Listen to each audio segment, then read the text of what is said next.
প্রকাশ হয়, আল্লাহ তার জ্ঞানকে তত বাড়ায় দেয়। তার ভিতরে ধৈর্য, তার ভিতরে সবর, তার ভিতরে জ্ঞান, তার ভিতরে বুদ্ধি, সবকিছু তখন বাড়তে থাকে। ঠিক কি ঠিক না? আমার এক উস্তাদ বলতেন, শেখুল হাদিস আল্লামা হাবিবুর রহমান সাহেব বলতেন, বেটা, বহু জীবন মানুষের পরামর্শ নিয়ে চলছি, আর এখন তো আল্লাহ হাজারো মানুষের পরামর্শ দেওয়ায়, কিছুদিন তুমি তোমার পরামর্শটাকে, তোমার বুদ্ধিটাকে একটু চুপচাপ রাখো, মুরব্বীর কাছে সবকিছু সঁপে দাও, তা আল্লাহ তাআলা তোমারও একসময় মুরব্বী বানায় দেবে। তো হুজুর বলতেন যে তুমি মনে মনে ভাবো হুজুর কি বোঝে, উনি তো মোবাইলও চালাইতে পারে না, ইন্টারনেটও জানে না, ফেসবুকও জানে না, ইউটিউবে জানে না, গুগলও জানে না। উনি আমার চেয়ে এত কি ভারী বুঝবে? আমি তো চ্যাট জিপিটিরে জিগাইলে সব করে দেয়। ঠিক কি ঠিক না? জেমিনিরে জিগাইলে সব বলে দেয়। তো উনি কি জানে? তো হুজুর কয়, বেটা শোন, তোর চেয়ে আল্লাহ অন্তত 20 বছর আগে হইলেও আমার দুনিয়ায় আনছে। এই 20 বছরে 20টা কুরবানি গেছে, 20টা কুরবানিতে 20টা গরুর গোস্ত, মাথার ঘিলু এই আমি খাইছি। তাইলে তোর চেয়ে অন্তত 20টা গরুর বুদ্ধি বেশি হইলেও আল্লাহ আমারে দিছে। সুবহানাল্লাহ কইলেন না? মানুষ কয় না পুরন চাল ভাতে বাড়ে, শোনেন না এটা? পুরন চাল কি ভাতে বাড়ে, মানে ভাত বেশি হয় চাউল পুরন হইলে। হ্যাঁ, বুড়ো মানুষের এই জন্য দরকার, বুড়ো মানুষের এই জন্য দরকার। যুবক, মারে ঘর থেকে বের করে দিও না, বাবারে ঘর থেকে বের করে দিও না। বিবি নিয়ে শহরে উঠছো, গ্রামে ফেলায় রাখছো মারে বাপরে, মাসে 2000 3000 দাও। ওই ছেলে 2000 দেয়, যেই ছেলে মাসে 5000 ইনকাম করে, তুমি 50,000 ইনকাম করো, তুমিও 2000 দাও। তো 2000 দেয়, আমিও 2000 দিই। আল্লাহ যে তোমারে 50,000-এর মালিক বানাইছে প্রতি মাসে, এটা শুকরিয়া তোমার নাই।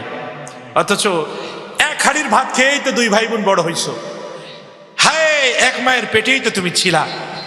আজকে তোমার সুন্দর ঘরে আত্মীয় স্বজনের জায়গা হয়, তোমার বাচ্চাদের জন্য সুন্দর সুন্দর খাট পালঙের ব্যবস্থা হয়, কিন্তু মায়ের জন্য হয় না, বাবার জন্য হয় না। হায় যুবক, হায় যুবক, হায় যুবক, বড় কঠিন, বড় কঠিন। অথচ তোমার অস্তিত্বের জন্য এই মানুষগুলার সবচেয়ে বড় অবদান। আপনি এমন সন্তান খুঁজে পাবেন না যে সন্তান বাপের চিকিৎসার জন্য, মায়ের চিকিৎসার জন্য নিজের কিনা জমি বিক্রি করে বাপ মার চিকিৎসা করাইছে। আছে? কোন আছে? আমি দেখিনি আমার জীবনে এখন পর্যন্ত।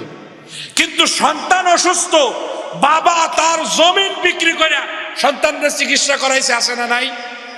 সন্তান বিদেশ যাবে, বাপে সন্তানের জন্য জমিন বিক্রি করে সন্তান বিদেশ পাঠাইছে। আছে না নাই? বাপে সুদে টাকা নিয়ে সন্তানদের বিদেশ পাঠাইছে। আছে না নাই?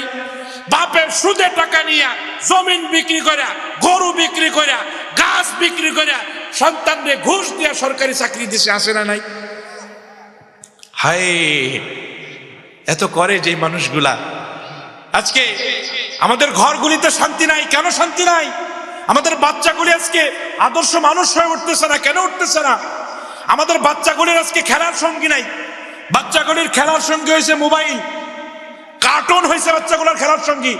এজন্য ডাক্তাররা এখন বলতেছে এইভাবে যদি চলতে থাকে আগামী অন্তত 1-2 যুগ গেলে, 20-25 বছর গেলেই দেখবেন অনেক বেশি বিকলাঙ্গ বাচ্চা, অনেক বেশি এমন বাচ্চা তৈরি হবে যারা অটিস্টিক, যারা মেধাশূন্য, এইরকম বাচ্চা তৈরি হবে।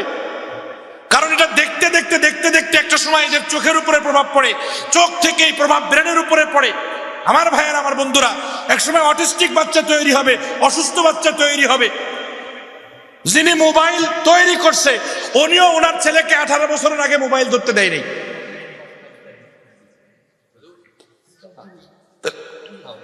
আমরা কেন? তাহলে আমরা কেন আমাদের 6 মাস, 1 বছর, 2 বছর বাচ্চার বয়সী বাচ্চাকে আমরা মোবাইল দিয়ে দিচ্ছি? কারণ হলো আমরা রান্না বান্না করতে গেলে, কাজ কাম করতে গেলে এই বাচ্চাকে সামলানোর মতো মানুষ নাই ঘরের ভিতরে। ঠিক কি ঠিক না? এরা দেখবে কে? এই বাচ্চাকে সামলানোর মতো মানুষ নাই।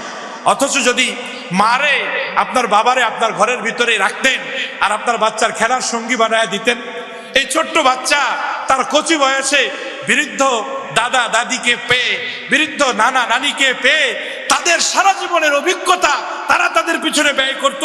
আর এই বৃদ্ধ বয়সে এইরকম কচি ভোলা ভালা উল্টাপাল্টা কথা বলে, হায় ভেঙ্গায় চেঙ্গায় কথা বলে, আঁকা বাঁকা কথা বলে, এইরকম নানা ভাই পেয়ে, এইরকম দাদা ভাই পেয়ে তাদেরও দিল ভরে যাইত রে যুবক, তাদেরও দিল ভরে যাইত রে যুবক। যেন মারে ঘর থেকে বাইর করে দিও না যুবক, বাবারে ঘর থেকে বাইর করে দিও না। হায় এ কথা চিন্তাও করো না যে বাবা মা ছাড়া আমাকে আলাদা থাকতে হবে, এ কথা চিন্তাও করে না যুবক, ভুলেও চিন্তা করো না যে বাবা মা ছাড়া আমাকে আলাদা আরেকটা জায়গায় থাকতে হবে। বাবা মাকে তোমার সন্তানের উত্তম বন্ধু বানাও। তোমার সন্তান বিপদগামী হবে না, তোমার সন্তান টিকটকার হবে না, তোমার সন্তান সন্ত্রাসী হবে না, তোমার সন্তান জঙ্গি হবে না, তোমার সন্তান নষ্ট হবে না, নায়িকা গায়িকা হবে না, তোমার সন্তান হবে ভদ্র সভ্য কোরআন ও সুন্নাহের আদর্শে একজন আদর্শ মহান মানব হবে। ঠিক কি ঠিক আমার ভাইয়েরা? এজন্য আমার ভাইয়েরা, আমার বন্ধুরা, যে কথা আমি বলতেছিলাম, ইবাদত করতে হবে কার? আরো জোরে আওয়াজ করে বলেন, ইবাদত করতে হবে কার? আল্লাহর ইবাদতের ভিতরে এটাও আছে, বাপের খেদমত করতে হবে, মায়ের খেদমত করতে হবে। আল্লাহু আকবার। আল্লাহ কোরআনে কারীমে 8 জায়গায় বাবা মার খেদমত করার কথা, তাদের সাথে সদাচার করার কথা, সুন্দর ব্যবহার করার কথা 8 জায়গায় কোরআনে কারীমে বলছে। একবার বললেই তো হলো, 8 বার বলা লাগবে কেন? কথা বুঝে আসতেছে কিনা? একবার বললেই তো হলো, 8 বার বলা লাগবে কেন? কেন 8 বার বলা লাগছে? এই কথাও আল্লাহ কোরআনে কারীমের ভিতরে বলে দিয়েছেন। আল্লাহ বলেন, ওয়ালাকাদ সাররাফনাহু, আমি কোরআনে কারীমে এক একটা বিধানকে বারবার ঘোরায়া ফিরায়া বর্ণনা করছি, লিয়াযাক্কারু, যাতে দুনিয়ার মানুষেরা উপদেশ গ্রহণ করে। সুবহানাল্লাহ, যাতে দুনিয়ার মানুষেরা উপদেশ গ্রহণ করে।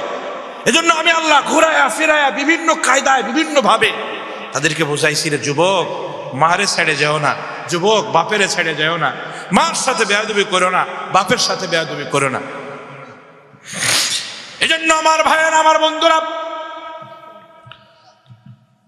কোশ্চিন কালেও ভুলেও বাবা মার সাথে বেয়াদবি করা যাবে না। যারা বাবা মার সাথে বেয়াদবি করে তারা আল্লাহর রহমত থেকে দূরে সরে যায়, আল্লাহর আইন থেকে, আল্লাহর আদেশ থেকে তারা দূরে সরে যায়।